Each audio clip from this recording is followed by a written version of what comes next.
Hello বন্ধুরা, ক্যামেরানা পিয়ালির সঙ্গে সকলকে স্বাগত জানাচ্ছি। আজকে দেখো আম পোড়া শরবত খুব সহজে তোমরাও কিন্তু একবার এইভাবে করে নিতে পারো। প্রচণ্ড গরম পড়েছে আর এই গরমে এইভাবে একবার আম পোড়া শরবত করে খেতে কিন্তু দুর্দান্ত লাগে। তাহলে কীভাবে করলাম চলো দেখে নেওয়া যাক। এই জায়গায় দেখো আজকে রান্নার শেষে আমি এই জায়গায় একটা নেট বসিয়ে দিয়েছি। আজকে কিন্তু আমি আগে রান্না করে নিয়েছিলাম। এবার দুটো বড় বড় আম নিয়ে নিয়েছি। এই আমটা তোমরা তোমাদের প্রয়োজন মতো নিয়ে নিতে পারো। এখন আমি আমগুলো পুড়িয়ে নেব। দেখো আমি উনানে করছি, তোমাদের কাছে যদি কাঠের উনান না থাকে তাহলে তোমরা কিন্তু গ্যাসও এইভাবে করে নিতে পারো। এবার আমগুলো এক পিঠ পোড়া হয়ে গিয়েছে। এবার আমটা উল্টে আমি একইভাবে এই পিঠটা পুড়িয়ে নেব। আর এই পিঠটা দেখো কি সুন্দর পোড়া হয়েছে।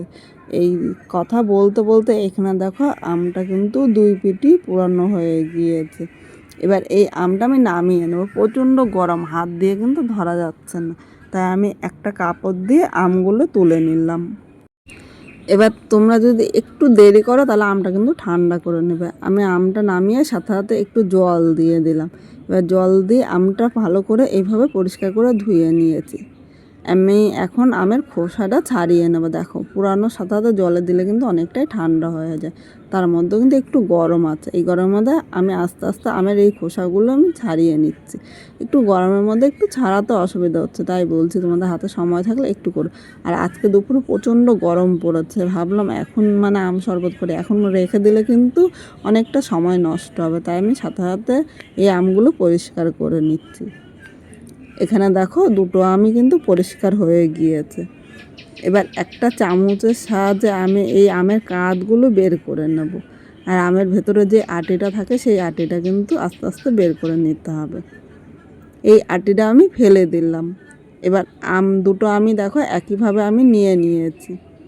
এবার এই জায়গা আমি চামচটা দিয়ে আমগুলো একদম ম্যাশ করে নেব। এখানে কিন্তু আলাদা করে আমগুলো মিক্স করতে হবে না।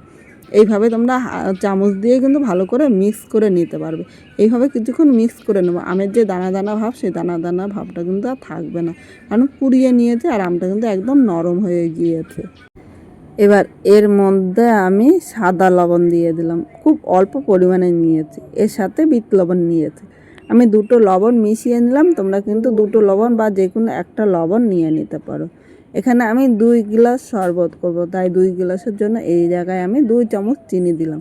মিষ্টিটা তোমরা কম বেশি করে নিয়ে নিতে পারো। এবার আমি চিনি ও লবণটা এই আমের সাথে ভালো করে এইভাবে নেড়ে চেড়ে মিশিয়ে 5 মিনিট কিন্তু এইভাবে ভালো করে মিক্স করে নেব। এটা যতটা মিক্স করবে চিনি মিশে যাবে, আর চিনির সাথে আমের যে একটু দানা দানা ভাব আছে সেই দানা দানা ভাবটা কিন্তু একদম মিহি হবে। কারণ এই আমের শরবতটা তোমরা ইচ্ছে করলে একটু ছেঁকে নিতে পারো। আমি যেহেতু বাড়িতে করছি তাই কিন্তু আলাদা করে ছেঁকবো না। এই জায়গায় দেখো একদম মিহি করে নিয়েছি। এবার এই জায়গায় 3টে আমি গন্ধরাজ লেবুর পাতা নিয়েছি, কারণ গন্ধরাজ লেবুর পাতাটা আমার কাছে খুব ভালো লাগে। এই জায়গায় গন্ধরাজ লেবুর পাতাটা আমি ছিঁড়ে নিলাম। তোমরা যদি পছন্দ না করো তাহলে স্কিপও করতে পারো। গন্ধরাজ লেবুর পাতাটা এর সাথে আবারও নেড়ে চেড়ে কিছুক্ষণ মিশিয়ে নেব, তাহলে কিন্তু পাতার পুরো গন্ধটা এর মধ্যে চলে আসবে। 2 মিনিট নেড়ে চেড়ে নিয়েছে আর আমগুলোও দেখো একদম মিক্স হয়ে গিয়েছে। এবার এই জায়গায় আমি 2টো গ্লাস নিলাম। তোমরা এটা দিয়ে তোমরা 2 গ্লাসও করতে পারো বা এর কম বেশিও নিতে পারো। এবার 2টো গ্লাসের মধ্যে আমি হাফ হাফ করে ভাগ করে নেব। আর এর মধ্যে লেবু পাতাগুলো রয়েছে, লেবু পাতাগুলো কিন্তু এখনই আমি ফেলবো না, তোমরা ইচ্ছে করলে কিন্তু আগে থেকে ফেলে নিতে পারো। এবার 2টো গ্লাসের মধ্যেই দেখো আমি নিয়ে নিলাম। এখন আমি ফ্রিজ থেকে একদম ঠান্ডা জল বের করে নিয়েছি। আমি যেহেতু ঠান্ডা জল নিয়েছি তাই আলাদা করে কিন্তু এই জায়গায় বরফ দেব না। এবার জলটা আমি নিয়ে নিলাম, একইভাবে এই গ্লাসেও কিন্তু দিয়ে দিলাম।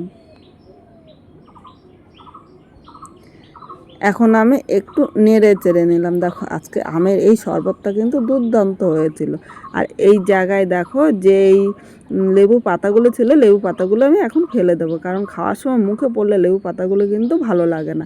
আর লেবু পাতার যে গন্ধটা সেই গন্ধটা কিন্তু এর মধ্যে চলে এসেছে। তাহলে আজকে আমার এই আমের শরবতটা তোমাদের কীরকম লাগলো কমেন্ট করে জানাতে কিন্তু ভুলো না। নতুন কোনো বন্ধু এই ভিডিওটি দেখতে আসলে ভালো লাগলে একটা লাইক শেয়ার ও কমেন্ট করো ও সাবস্ক্রাইব করে পাশে থেকো, যাতে নতুন নতুন ভিডিও আপলোড করলে সবার আগে নোটিফিকেশান আপনার কাছে পৌঁছিয়ে যায়।